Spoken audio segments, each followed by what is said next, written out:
He could still be sentenced to 3 years in prison after originally facing a possible 16. Wish they get off my oops, I slept.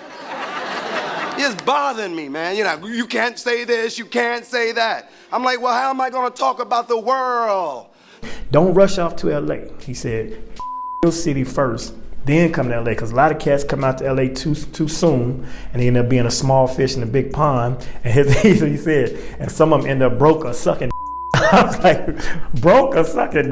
Why do some black actors seem to suddenly disappear or even lose their careers after speaking out and exposing Hollywood? Over the years, a number of well-known black actors have stepped forward, only to face serious consequences. I have been typecasted to the point where it's almost impossible for people to see me doing something else. They've faced blacklisting, lost roles, and sometimes had to leave the country just to protect themselves. Does Hollywood punish actors for being honest? Actors like Foxx and Wesley Snipes, who once ruled the screen but suddenly found themselves facing financial troubles, legal issues, or fewer job offers.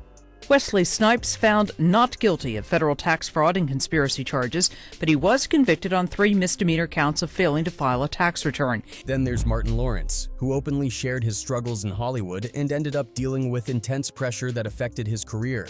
I'm glad you're here. Everybody wants to know, why'd you walk away from $50 million? I wasn't walking away from the money. I was walking away from the circumstances with the newfound plateau. Yeah. To the famous Dave Chappelle, who had one of the most popular shows of all time, walked away and even left the country. Was it because he revealed too much? We'll dive deep into each story, looking at how these actors' lives changed after they spoke up. From Carlton on The Fresh Prince of Bel-Air to singer Tevin Campbell, each has a unique story of struggle. And why did Hollywood turn its back on them? Let's delve in, starting with Wesley Snipes.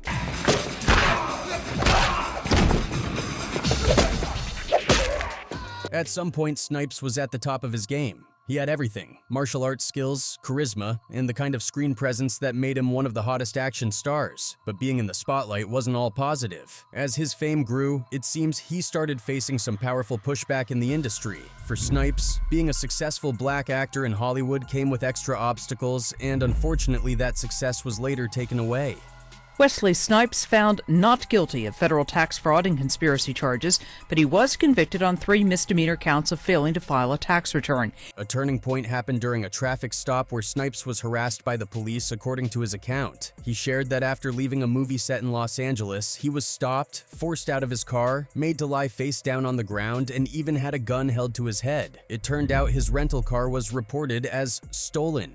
To Snipes, it seemed suspicious, almost like he was being targeted. Things started getting worse from there. Snipes spoke out and tried to stand up for what he believed was right, and that didn't sit well with everyone in Hollywood. For example, there was talk of a reboot of New Jack City, a popular movie that Snipes starred in years before. While the film was a success, it also had the downside of portraying black people as criminals. Snipes didn't want to add to that stereotype, so he turned down the opportunity to join the reboot. Whatever happened to, am I my brother's keeper, huh? He told Brooke Obie of Shadow and Act, "I don't particularly like the idea of recreating the drug culture. For what? Under the current circumstances." His words clearly showed he wanted to push for a better image of black people in movies, but Hollywood wasn't happy about it. Not long after Snipes started speaking up, his career started falling apart. One major setback came when he was convicted for failing to file tax returns for 3 years, between 1999 and 2001. Even though Snipes claimed he was following his accountant's advice, the prosecution was hard on him. They made it into a big deal, calling it one of the biggest tax trials ever. Snipes himself was shocked by how much attention his trial got and felt it was blown out of proportion. In the end, he was sentenced to 3 years in a federal prison. He could still be sentenced to 3 years in prison after originally facing a possible 16. After his prison sentence, it seemed like Hollywood wanted nothing to do with him. Snipes, a star who had once shone so brightly, couldn't find any work. Luckily, Eddie Murphy helped him make a comeback by casting him in the 2021 sequel of Coming to America. This role gave Snipes another chance. But it's clear that Hollywood hasn't made his journey easy, but he's fighting to get back on top.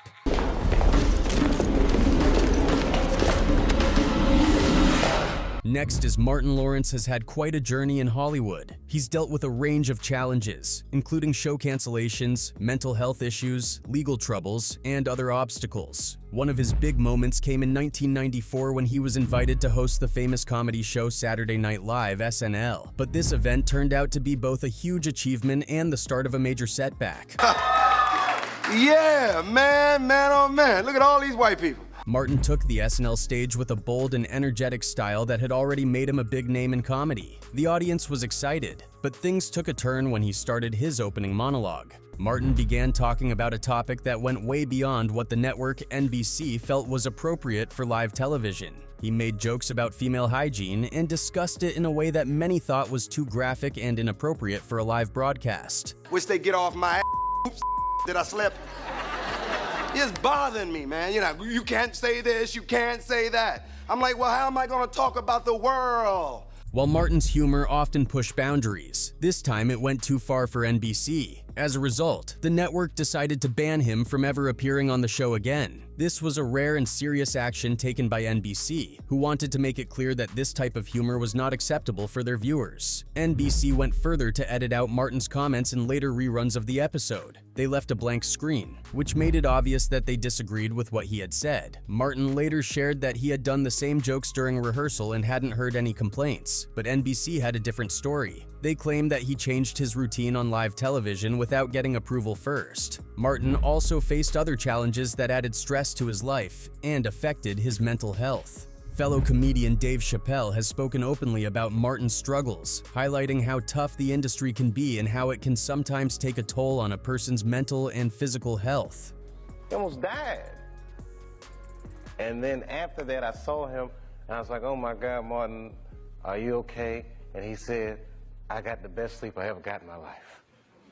That's how tough he is. Martin had a serious health scare while jogging in extremely hot weather. He collapsed from heat exhaustion and ended up in a coma for 3 days. This was a wake-up call for him and many of his fans. It was clear that Martin was dealing with more than just career ups and downs. He was also battling personal and physical challenges that could be life-threatening. Despite all these hurdles, Martin managed to achieve a lot in his career. Then we have Dave Chappelle, who became a huge star after creating Chappelle's Show, which focused on jokes about race, culture, and society. Dave has always been open about the struggles he faced, showing how Hollywood's power can feel like a trap, especially for artists who want control over their work. This can be a painful truth. Dave made Chappelle's Show a hit. The humor, the characters, and the stories were all his ideas. Mexicans, Arabs, and all kinds of different chanks stink!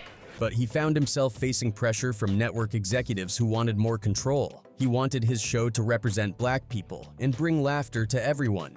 But at one point, he was told he needed more white people on the show to appeal to everyone. This was upsetting to Dave, especially because he knew there were already plenty of shows for white audiences. He thought his show was a chance for black viewers to see themselves and enjoy something different. In an interview, Dave once said he felt beaten down by these demands. Hollywood made him feel like his work would only succeed if white audiences could see themselves in it. It was painful because he worked so hard to create something original, only to be told it needed to fit someone else's idea of what was good. After his problems with Fox Network, he thought Comedy Central would be different. Suck toes.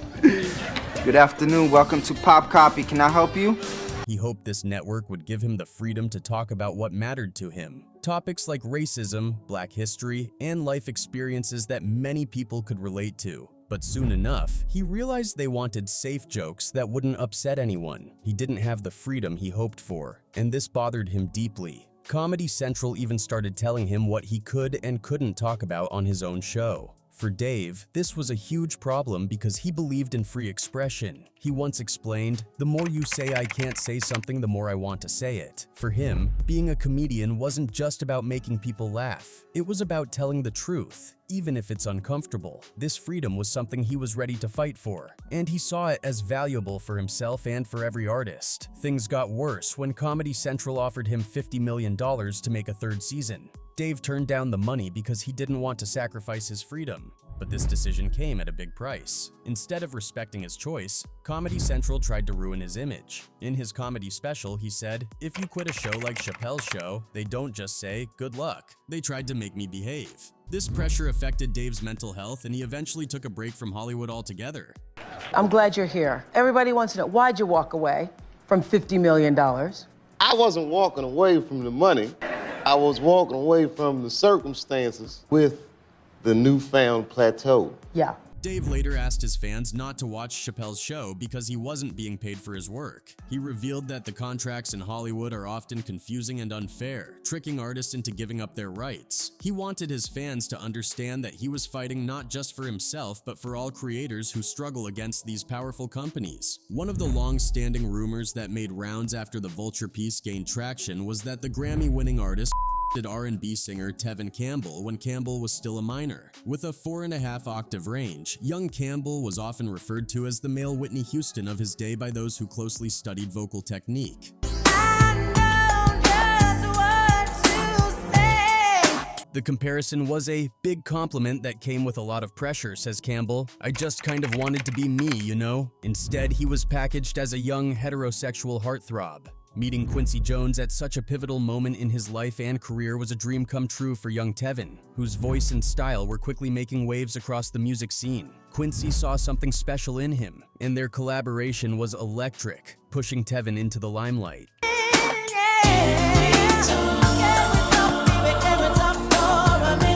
With his name in lights and his tracks on every dance floor, people began to speculate that Tevin might have been doing whatever it took to maintain his star status, even if it meant getting involved in the darker side of the industry. Now, interestingly enough, some folks think that Quincy Jones, the very person who catapulted Tevin Campbell to stardom, might have played a part in his downfall. This idea first came from Professor Griff, a well-known figure in Hollywood, who claimed that Quincy was involved in some seriously shady stuff, like turning young talents into SEX workers, with Tevin allegedly being one of them. Then you have Jaguar Wright adding her 2 cents into the mix. She's known for not holding back when it comes to dishing out celebrity secrets. According to her, Tevin ended up selling himself for drugs on Hollywood Boulevard, a situation she insists was orchestrated by Quincy Jones. Tevin took to Twitter to clear his name as the old rumors gained new traction.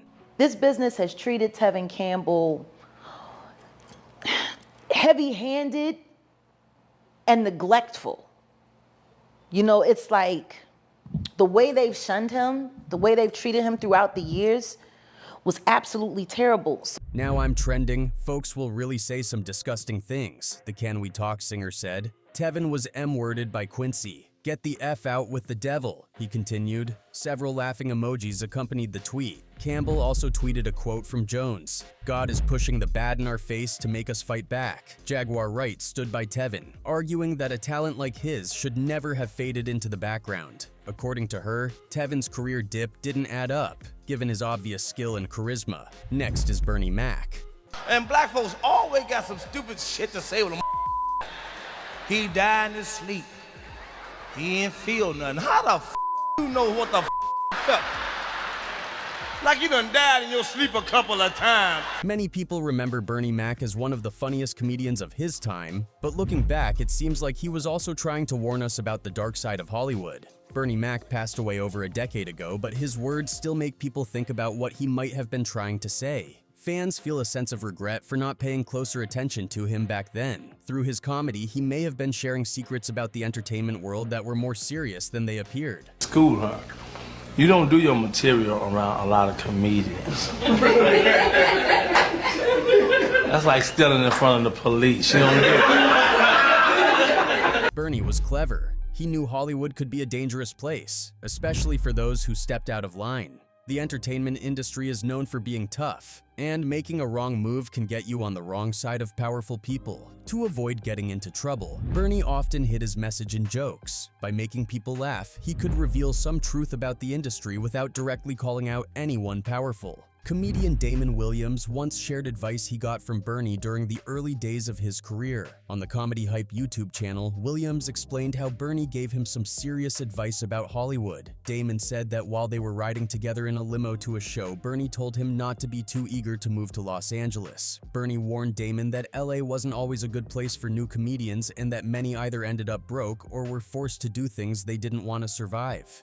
Don't rush off to LA. He said, your city first, then come to LA, because a lot of cats come out to LA too soon, and they end up being a small fish in a big pond. And he said, and some of them end up broke or sucking. I was like, broke or sucking.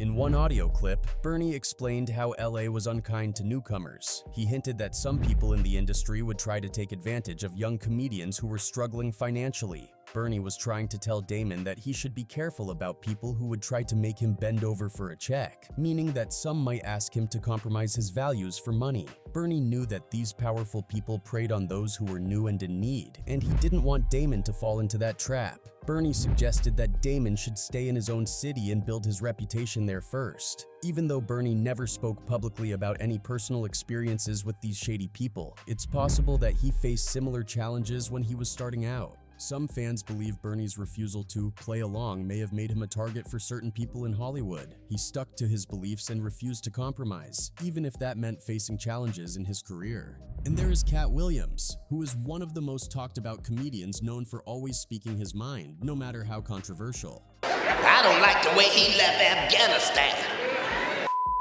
You think a 98-year-old man leave a fight? Some even say he's more outspoken than Dave Chappelle, who also stirs up big debates. But while Dave often talks about social groups, Cat has made Hollywood itself his main target. He isn't afraid to call out the industry's dark side, exposing secrets that most people stay quiet about. In a recent interview on Club Shay Shay, Cat shared a shocking story about Harvey Weinstein, a Hollywood producer who was later convicted of crimes. Cat claimed that Weinstein acted inappropriately towards him years ago. He explained that back then, he was actually canceled for speaking out about Weinstein, even though the truth eventually came out. All of these big deviants is all catching hell in 2024. It's up for all of them. It don't matter if you Diddy or whoever you is. TG Jakes, any of them. All lies will be exposed. That's all. According to Cat, he was at his agency when Weinstein made advances toward him in front of everyone he offered to suck Cat's pee. They canceled me for talking about him before anyone even knew, he said. Cat mentioned how he felt like an outsider on a project when he noticed there were other black men on set, which made him wonder if they had also faced similar uncomfortable situations. He said he turned down Weinstein's advances, making him question what the others may have done to get ahead. And let's not forget Alfonso Ribeiro, the actor who played Carlton on The Fresh Prince of Bel-Air. Remember him? I'm running the same race and jumping the same hurdles you are, so why are you tripping me up?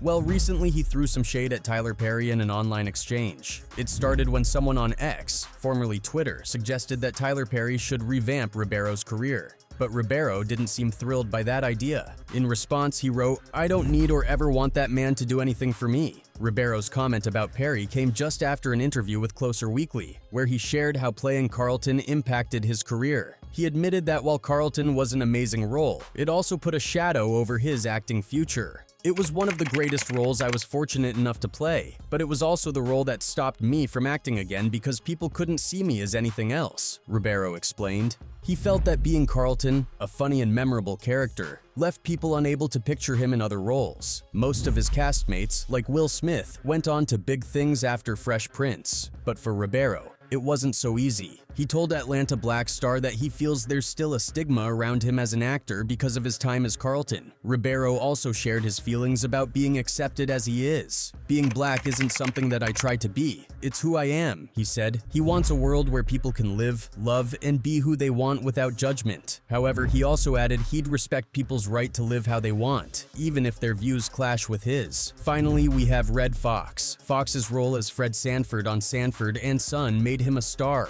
even though it came with challenges. Fox's character Fred made people laugh but also faced criticism. Some people thought Fred's character promoted harmful stereotypes about black men, calling him lazy and no good. This criticism upset Foxx deeply. He told journalist Leonard Lyons that Fred was a hardworking man who didn't rely on the government or ask anyone for handouts. Foxx defended his character, saying he was just trying to make a living, not spread stereotypes. I'm dying. You hear that, Elizabeth? I'm coming to join you, honey. But behind the scenes, Foxx wasn't happy with his contract or pay. By the middle of season 3, he walked off the show, frustrated by disagreements over money and creative control. Foxx said he asked for 25% ownership of the show, but the producers only offered him a piece of their own profits, which would take years to pay off. He felt it was unfair since Sanford and Son was already a big success, especially with millions of black viewers. Foxx wanted to secure a good future for himself and his family. He argued that if he had 25% ownership, he could make enough money for years to come. Eventually, his salary was raised from $6,000 to $25,000 an episode, but the conflict left Foxx feeling that he deserved more respect and ownership of the character he'd brought to life.